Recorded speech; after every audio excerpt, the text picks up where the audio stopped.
સરસ. શું નામ તમારું? તમારું નામ શું છે? વિજયભાઈ ને? બોલો ને યાર, એમાં તમારો કઈ ગુનો છે? શું નામ તમારું? હે?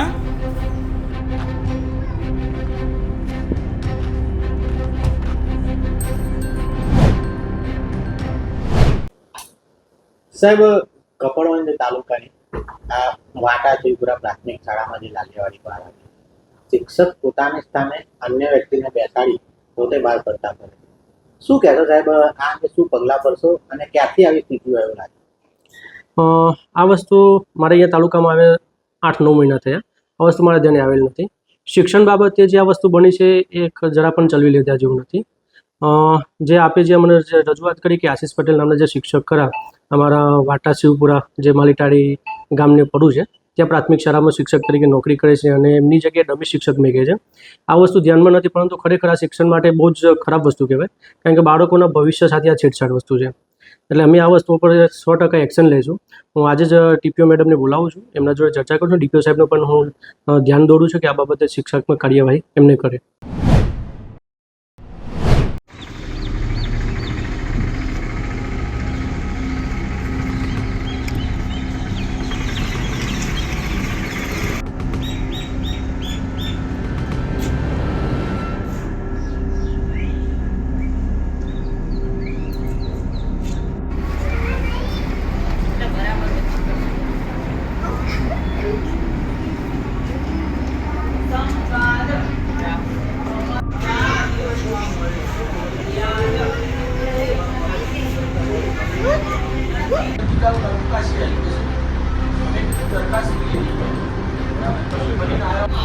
કાવડ છે શું છે ભાઈ એ કાવડ અને જે ચિત્ર છે કોનું છે ભાઈ સામા પટેલ કોનું છે?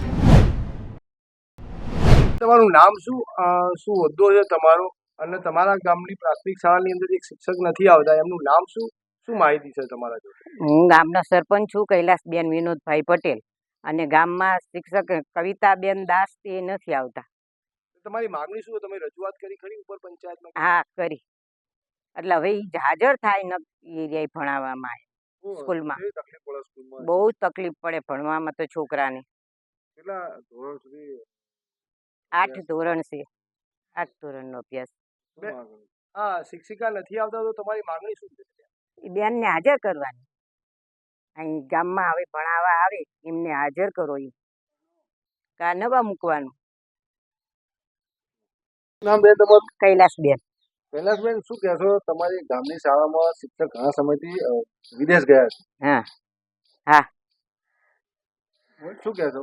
તે શિક્ષક ભણાવવામાં શું આવે, બાળકોને તકલીફ પડે ને. 8 સુધી ધોરણ છે અને સાહેબોને 2 ધોરણ ભણાવવા પડે, એટલે તકલીફ તો ઘણી પડે.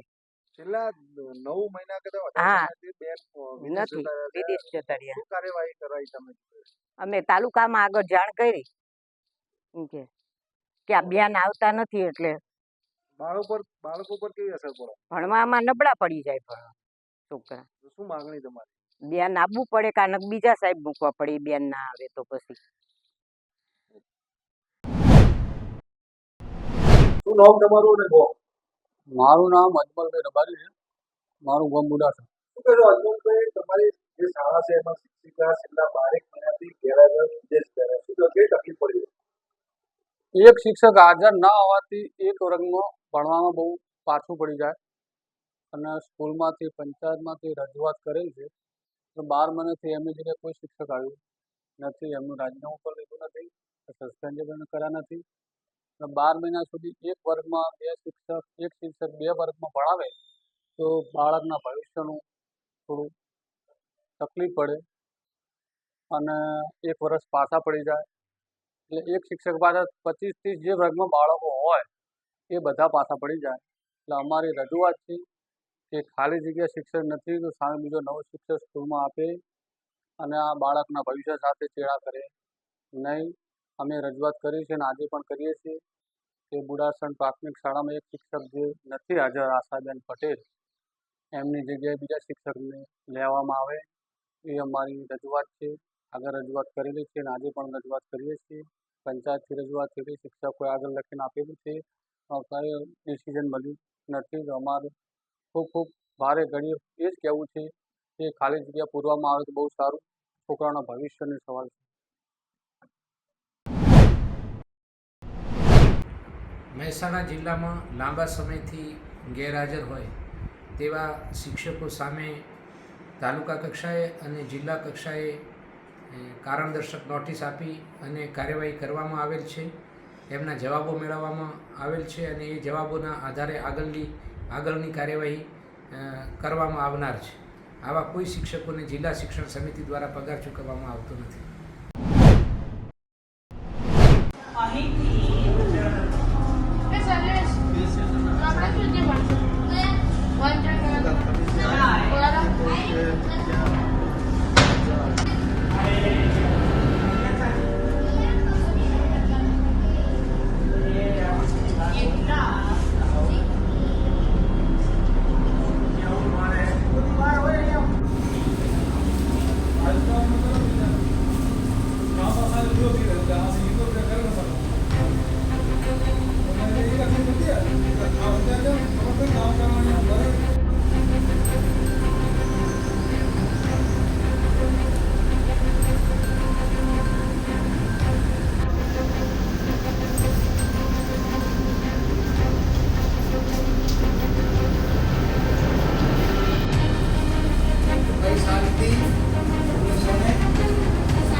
મારું નામ ખેતસી ગઢવી, સિરવા પ્રાથમિક શાળામાં આચાર્ય તરીકે ફરજ બજાવું છું.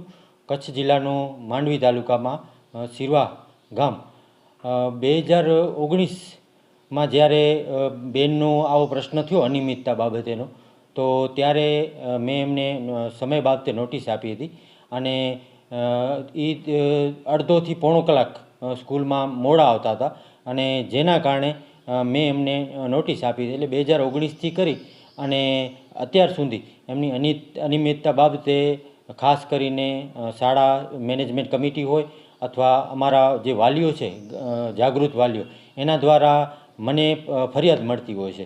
તો મારી ફરજમાં આવતું હોય કે જે પણ ફરિયાદ આવતી હોય એનું નિરાકરણ કરવા માટે મારે ઉપલી કચેરીએ જાણ કરવી પડે. જેના કારણે મેં તાલુકા પ્રાથમિક શિક્ષણાધિકારી શ્રી માંડવી, જિલ્લા પ્રાથમિક શિક્ષણાધિકારી શ્રી ભુજ કચ્છ એમને મેં લેખિતમાં એમને આ બેન છે એમની જોડે એમના વિરુદ્ધ જે કાર્યવાહી કરવાની હોય એના માટે અમે એમને રજૂઆત કરી હતી. અને જણાવું તો 2020, 21 અને 22માં એ બેનને જિલ્લા કક્ષાએ એમને રૂબરૂ બોલાવવામાં આવ્યા હતા અને તેમને નોટિસ પાઠવી એમને ઠપકો પણ આપવામાં આવ્યો છે. પણ હજી સુધી બેનના વ્યવહારમાં કાંઈ ફેર પડ્યો નથી.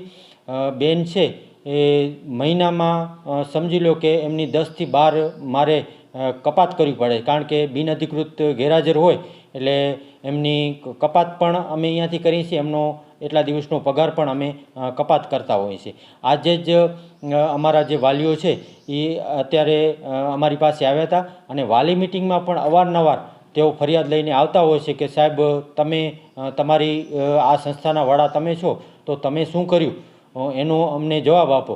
એટલે અમે ઉપલી અધિકારી અમારા છે માનનીય ટીપીઓ સાહેબ અને માનનીય ડીપીઓ સાહેબ એમને અમે લેખિતમાં આપ્યું છે અને ઉપલી કક્ષાએથી પણ પોઝિટિવ થોડાક સમયમાં આવશે એવો અમને અહીંના વાલીઓ શિક્ષિત અને બાળકોના શિક્ષણ પ્રત્યે બહુ જ જાગૃત છે. તેમનો કહેવાનો મતલબ એક જ આશય છે કે આ બેન શાળામાં આવતા નથી અથવા અનિયમિત છે તો એના કારણે અમારા બાળકોનું ભવિષ્ય બગડી રહ્યું છે. છેલ્લા 4 વર્ષથી અમારા બાળકો એ શિક્ષક વિહોણા થયા છે, કારણ કે 1 થી 5માં એ બેન છે અને બેન છેલ્લા 30 વર્ષથી આ ગામમાં જ નોકરી કરી રહ્યા છે. ત્યારે સ્વાભાવિક છે કે બાળકોનું શિક્ષણ બગડતું હોય તો વાલીઓને ચિંતા થવાની છે. એના કારણે અમને અમુક ખરાબ અનુભવો પણ થયા છે કે અમારી સમજી લો કે 30 થી 35ની જેટલી સંખ્યા હતી એ અહીંથી માંડવી છોકરાઓ એલસી લઈ અને ચાલ્યા ગયા છે. તો જે અત્યારના અહીંયાના જે વાલીઓ છે એમની ખાસ એક જ વિનંતી છે કે આ પ્રશ્ન બાબતે યોગ્ય કાર્યવાહી કરવામાં આવે અને જેમ બને તેમ ઝડપથી કરવામાં આવે.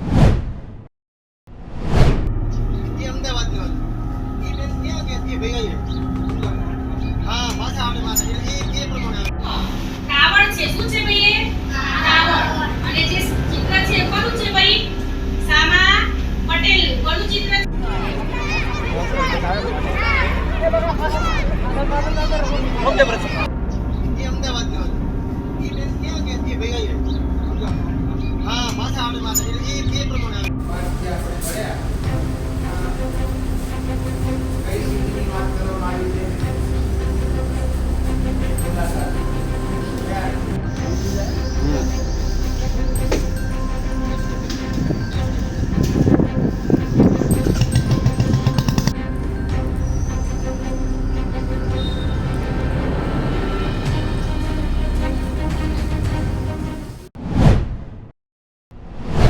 એ સાહેબ અહીં નોકરી બોલે છે વહેલા અહીં હાજર હોતા જ નથી, બહાર એમની દાતે રહ્યા છે. એટલે એક શિક્ષકની પણ જરૂર છે. સાહેબને અમે ઘણી વખત રજૂઆત કરવાનો અરજી કરી પણ હજી કોઈ એનું સેટિંગ જ નથી થયું. કોને કોને રજૂઆત કરી? અમે ગામવાસી ઘણા છો, 10 થી 15 જણા માણસો. રજૂઆત કોને કોને કરી હતી? ખોડાભાઈ દેસાઈ નાગજી અને વરદાભાઈ વેરસી ઠાકોર અને રાજપૂત હેગાભાઈ. પેલા જે શિક્ષક હાજર નથી એમનો પગાર હજી ચાલુ છે, એમનો પગાર ચાલુ જ છે ને. હા, નામ હજી નીકળ્યું નથી. હા, નામ નથી નીકળ્યું એના માટે આગળ રજૂઆતો કરી આગળ. હા, ઘણી કરી છે, કોઈ હજી ફાઇલ જ નથી આવી. અમારા ગામમાં દર્શન કરીને સાહેબ જે 3 વર્ષથી હાજર રહેતા નથી. બાળકોને ભણવામાં ખૂબ તકલીફ પડે છે અને એમની નોકરી ચાલુ બોલે છે, પગાર એમનો ચાલુ છે અને કોઈ તંત્ર ઉપરથી પણ કાર્યવાહી કરતું નથી. આવી રજૂઆતો પણ કરીને થાક્યા અને ગામના સરપંચને પણ કહીને થાક્યા, તો સરપંચ પણ આ વિશે કોઈ કહેતા નથી. એટલે આમાં સરકારને આ માટે પગલાં લેવા નર્મ વિનંતી. ઓકે, શું નામ આપનું? મનીષભાઈ મોદી. મનીષભાઈ, આપની કઈ શાળા છે અને આ શાળામાં કેટલા શિક્ષક ગેરહાજર છે, કેટલા સમયથી અને કયા કારણથી? અમારી શાળામાં બાકી તો બધા શિક્ષકો રેગ્યુલર હાજર જ છે શાળાની અંદર, પરંતુ એક શિક્ષિકા બેન છે ધરતીબેન બાબુલાલ ગજ્જર, કે જેઓ 19/6/20થી કપાત પગારી રજાનો રિપોર્ટ આપી અને આજ દિવસ સુધી શાળામાં હાજર થયેલ નથી. અને એમને ત્યારે પણ વાતચીત કરી તો અથવા તો ટેલિફોનિક વાતચીત થઈ તો એમને એવી જ વાત કરી કે મારે શૈક્ષિક નિવૃત્તિ લેવાની છે. આ બાબતની જાણ અમે જિલ્લા પ્રાથમિક શિક્ષણ અધિકારી સાહેબને 2/1/21ના રોજ કરેલ હતી. ત્યારબાદ અવારનવાર પત્ર વ્યવહાર દ્વારા અમે સાહેબશ્રીને જાણ કરેલ છે, એસએમસીમાં ઠરાવ કરીને પણ ત્યાં જાણ કરેલ છે અને ત્યાંથી તાલુકા કક્ષાએથી અને જિલ્લા કક્ષાએથી ટીપીઓ સાહેબ અને ડીપીઓ સાહેબ જોડેથી એવી માહિતી મળેલ છે કે એમને નોટિસો પણ પાઠવેલ છે. બરાબર, આટલી માહિતી છે અમારા જોડે. એમના દ્વારા એક જ કારણ કહેવામાં આવે છે કે ભાઈ મારે સ્વૈચ્છિક નિવૃત્તિ લેવાની છે એટલે અમે હાજર થતા નથી. એમને એવું પણ કહેવામાં આવેલું છે કે તમે સ્વૈચ્છિક નિવૃત્તિની દરખાસ્ત કરો અને દરખાસ્ત કરી અને તમે સ્વૈચ્છિક નિવૃત્તિ લઈ લો. કેમ? કારણ કે અત્યારે હાલ અમારી શાળામાં એવી પરિસ્થિતિ છે કે 1 થી 5ની અંદર મારા 206 બાળકો છે અને શિક્ષકો 3 જ છે, કે 2 શિક્ષકો રિટાયર્ડ થઈ ગયા, 1 બેન આવતો નથી. તો જેના કારણે હમણાં જ અમને તાલુકા પ્રાથમિક શિક્ષણ અધિકારી સાહેબને, જિલ્લા પ્રાથમિક શિક્ષણ અધિકારી સાહેબને રજૂઆત કરવાથી અમને હમણાં એક પ્રવાસી શિક્ષક પણ ફાળવ્યો છે. છતાં પણ અત્યારે હાલ પણ અમારે 2 શિક્ષકોની ઘટ છે. શિક્ષણ ઉપર શું અસર પડતી હોય સાહેબ? શિક્ષણ ઉપર ખૂબ અસર પડે સાહેબ. 4 વર્ષથી બેન હાજર ન હોવાના કારણે અને એક શિક્ષકને આજે શાળાની અંદર ઘણી બધી એકમ કસોટીથી લઈને બીજા ઘણા બધા ઓનલાઈન કામગીરી પણ ઘણી બધી હોય છે શિક્ષકની. તો એક શિક્ષકને પેલો 25-30 બાળકો માટે કામ કરવાનું, એની જગ્યા ઉપર એક જ શિક્ષકને 60-70 બાળકો માટે કામ કરવાનું આવે તો બાળકોના ભણતર ઉપર ખૂબ મોટી વિપરીત અસર થઈ રહી છે. અને પગાર કેવું કંઈ ચૂકવાયેલું છે? પગાર 1 પણ રૂપિયાનો જે દિવસથી બેન કપાત પગારી રજા ઉપર ગયેલ છે ત્યારથી લઈને આજ દિવસ સુધી એમને 1 પણ રૂપિયાનો પગાર ચૂકવાયેલ નથી.